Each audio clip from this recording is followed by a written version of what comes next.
If you take poker seriously, then you most definitely use the solver.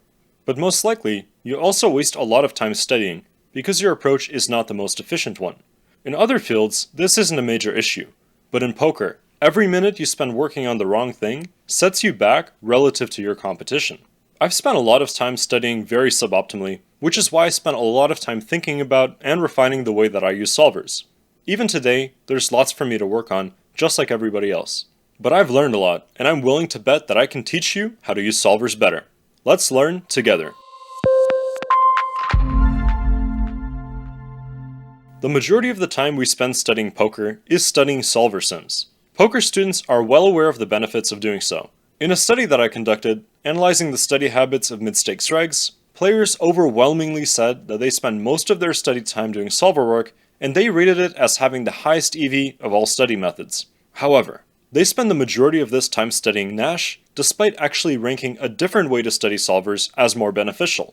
I'm talking, of course, about node locking, which we'll explore later in this video. To me, the study findings highlight a few different things. First of all, students prefer to study materials that more directly translate to real-life play. When playing poker, we aim to exploit our opponent's mistakes, so learning how to do that is a more practical way of studying solvers. Secondly, players understand the natural limitations of Nash. I've spent a lot of time in my channel discussing this topic in a variety of contexts, so if you're interested, subscribe to my channel so my videos get recommended to you and you don't miss out on any more videos. In sum, players prefer to study simple strategies that make money.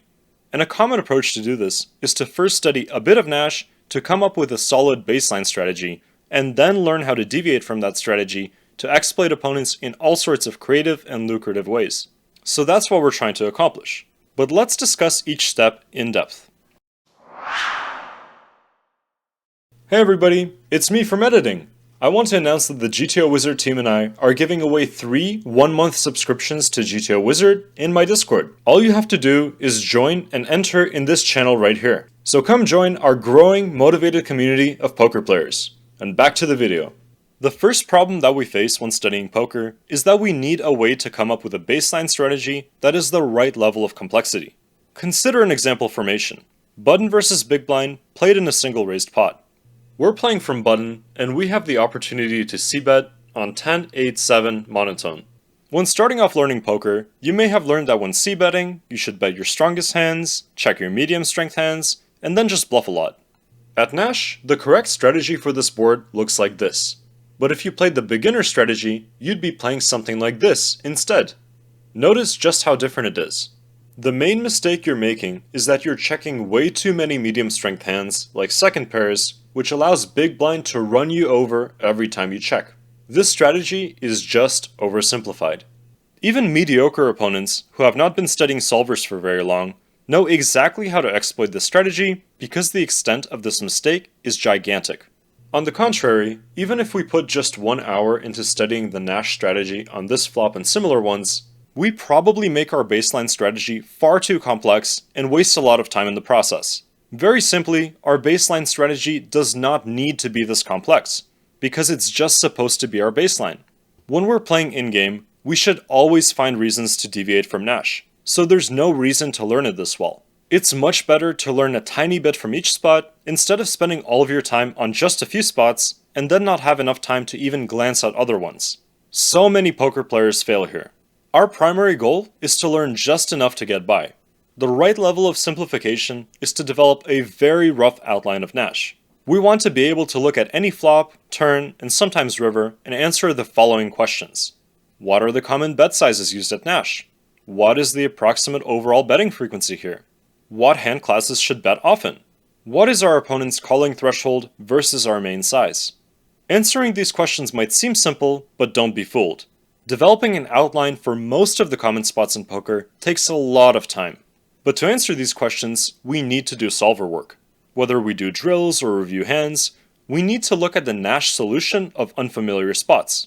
One of my older videos, titled Master Hand Reviews, explains how to optimize your time to develop your baseline strategy. It's one of my oldest videos, but I highly recommend giving it a watch.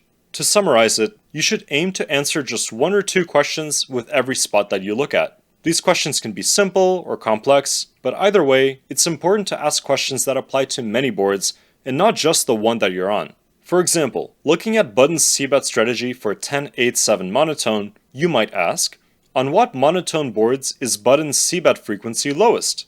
On what boards is it highest? And the only way to answer broad questions like these that help you learn poker fast enough to keep up with the competition is to look at many different boards to which that question applies. When I study, I often use GTO Wizard to flip through many different spots and come up with that general outline that we discussed. Here, looking through a few different spots, we can quickly find the answer to this question. In general, we're checking more on high boards and c-betting more on low boards. I like using this method because as I go through these spots, I get to see the Nash betting range, which helps build my baseline. And using the software, we also have the option to zoom out and look at the overall betting strategy on many different boards at once by using the flop or turn aggregate reports. This is an extremely valuable tool for building our rough baseline, and I use this technique very often when studying poker. Another method I use to constantly improve my Nash framework begins with the GTO Wizard drill feature. I'll first select the formation that I want to work on and pause after each action. When I find an interesting spot, I write down a question and immediately look at many solutions to answer it. This is so simple, and it works so much better than many of the other complex forms of study that I've done. But I go one step further and do something else, which I'll discuss in the latter part of this video. To get there, let's move on to the second half of our general approach to poker and learn how to study to adapt our baseline to exploit our opponents. The most exciting part of poker is developing strategies that succeed and exploiting your opponents effectively. To develop these strategies, you need to do some node locking, which very simply is the practice of messing with one player's strategy in Solver to see how the opposite player's strategy changes from Nash. Node locking helps us understand how to exploit specific mistakes. For example, in a particular spot, like button versus big blind in Button's bet check bet, we might ask, how does our value threshold change when our opponent does not value bet thin enough in check call check bet? This is a valuable question worth asking because if we want to make money, we have to know how to exploit our opponents. And by node locking big blind to not bet thin enough, we get to see the direct answer. On this completely random and not important board, when big blind does not value bet thin enough, Button's bet check bet strategy changes to value bet more stronger hands, which in this case happens to be QX, and less weak hands, which in this case happens to be Jack 9. Compared to learning Nash, it's a lot easier to keep your focus broad when studying by node locking because your findings on one board will almost always describe the general trend. The change in Button's bet check bet strategy when big blind does not value bet thin enough will apply to every bet check bet spot, but if you're instead just trying to learn the Nash bet check bet strategy, you'll quickly discover that many spots differ highly from each other. And as I mentioned before, the mid-stakes players I surveyed agreed that studying solvers this way is the single highest EV form of study. But interestingly, in that same survey, respondents said that they spent significantly less time doing this than studying Nash. To me, this highlights a lack of optimization, which means that you, right now, have room to beat your opponents by studying better. It's very important to learn the Nash baseline, but you can outstudy your opponents by studying both Nash and node locking at the same time. And the best way to do this is to just extend your study method a little by asking practical follow-up questions to what you've just learned. For example, if you just learned the very rough outline of Button's c-bet strategy on monotone flops, ask the follow-up question. If regs check raise too strong of a range, how does our c-bet strategy change? When you're done with that question, ask another one, and keep going. The second half of my own personal study method, the one using the drills, is to just ask a bunch of questions like these. I used to do this very often and ask big picture questions like, what is the root difference between in position and out of positions play that causes so many strategic differences? By node locking and playing around in Solver, I was able to answer questions like these and connect them back to my Nash baseline.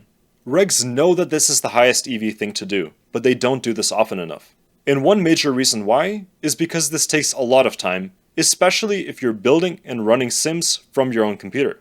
In poker, time is everything. You cannot afford to waste time when the landscape is this competitive.